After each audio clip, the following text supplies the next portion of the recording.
everybody, it's Celina Reyna and you are watching the What Happened. So today we're going to be talking about what happened to Laura Smithers.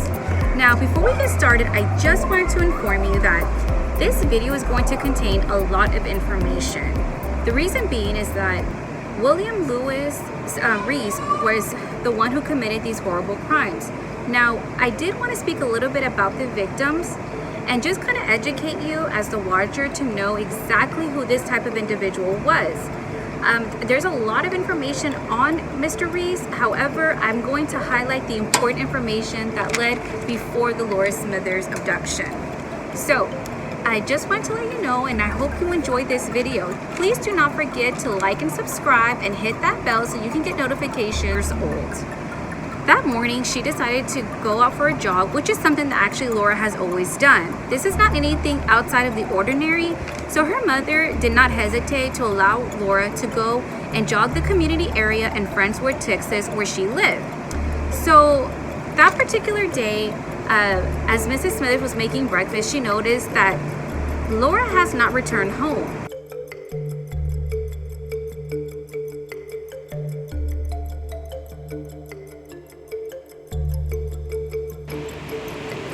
According to Laura's teachers, she was very smart. She was a GT student, which was gifted and talented. She loved scuba diving, she was a ballerina, and she was also in Girl Scouts. Her parents said that she just loved to dance around the living room where she created amazing memories for them. She played board games, she loved just to interact with her family members, and stay tuned with all of her friends. When Laura didn't come home on April 3rd, 1997, her parents immediately knew something was wrong. Her parents called the police, and by evening time, the entire community came together and decided to form a search party, searching for Laura. After 17 days of searching for Laura, Laura's body was discovered in a Pasadena, Texas, near a pond. Laura had been sexually assaulted and possibly decapitated. When I say possibly, it was because it's still undetermined.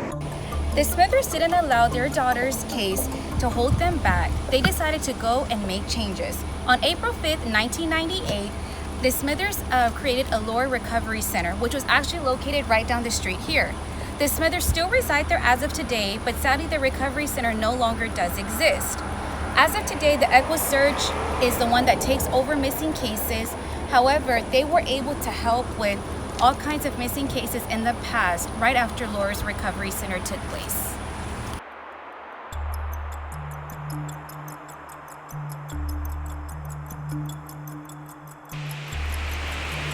Officers were wanting to arrest the person who had committed this heinous crime, so they quickly scoured the neighborhood, started asking questions, going door to door, and immediately began a search party. Later on, some of the officers went back to the police department and quickly searched the database. In this database, they actually searched for the sex offenders. They quickly found out that there was a sex offender by the name of William Lewis REECE, who was actually located in the area where Laura had been abducted. This individual actually worked as a contractor in the area. Police questioned REECE immediately, and he remained the main and the primary suspect of Laura Smithers' case.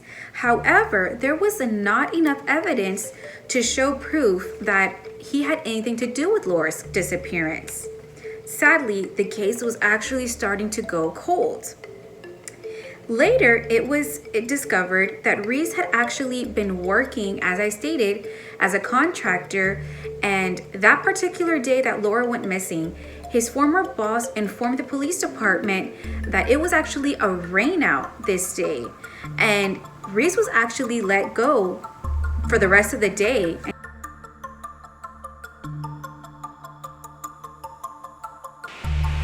A few months later, another young girl went missing.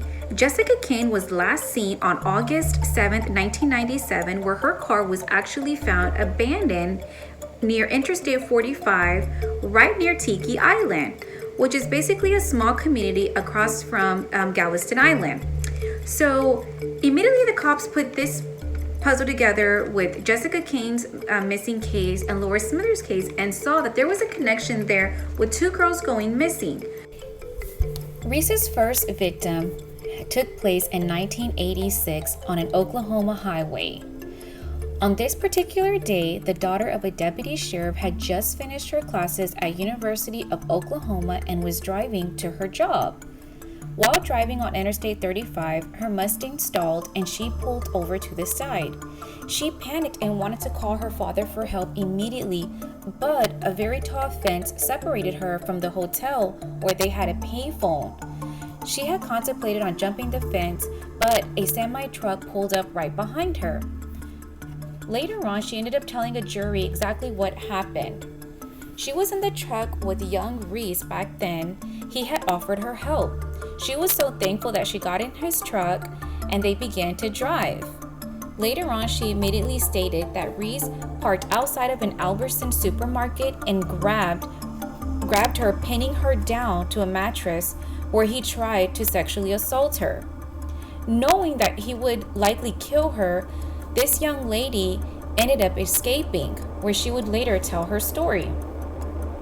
Whenever the police officer caught up to REECE and they sentenced him to 25 years in prison, but because of technicality and everything else, he only served a 10-year sentence and was released in 1996. A few months later, that is whenever Laura Smithers had disappeared. She disappeared on April 3rd, 1997, and she was only 12 years old. There was a third victim, Sandra Sapa. In the summer of 1997, 6 months after the murder of Laura Smithers, Sandra Sapa was actually kidnapped as well in Webster, Texas.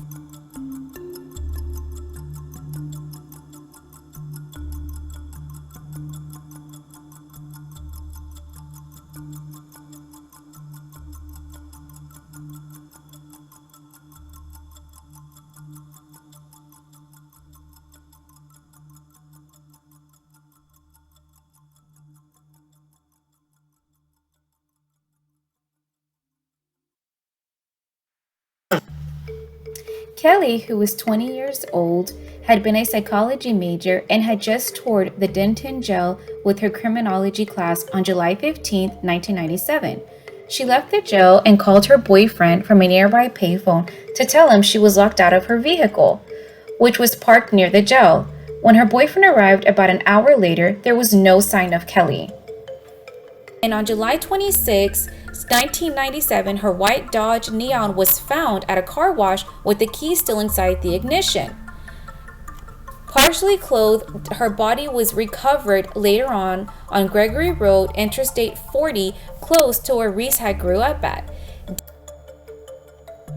REECE's last victim was Jessica CAIN. Jessica CAIN was only 17 years old. She was last seen at the Bay Area Arbor Playhouse in Dickinson, Texas, August 17, 1997.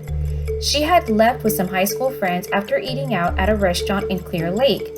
She left the restaurant in her dad's pickup truck and headed down Gulf Freeway towards her home in Tiki Island, approximately 30 minutes south, which is near Galveston, Texas. Hours later, close to Tiffany's home, her father found his pickup truck there parked on the southbound shoulder on the freeway. Her wallet was still there. However, Jessica was not. Finally, years later, after Laura Smithers' case and DNA, forensic science advancements, everything pulled together from all of the victims led back to REECE. That is how he was able to finally be arrested and justice had been finally served for the family. Jessica CAIN was not, her remains had not been found for almost 20 years, searching for her, and the unknown had happened about what happened to Jessica. So finally, REECE led police investigators to Jessica's remains here on the East Orem Drive in Southeast Houston, Texas.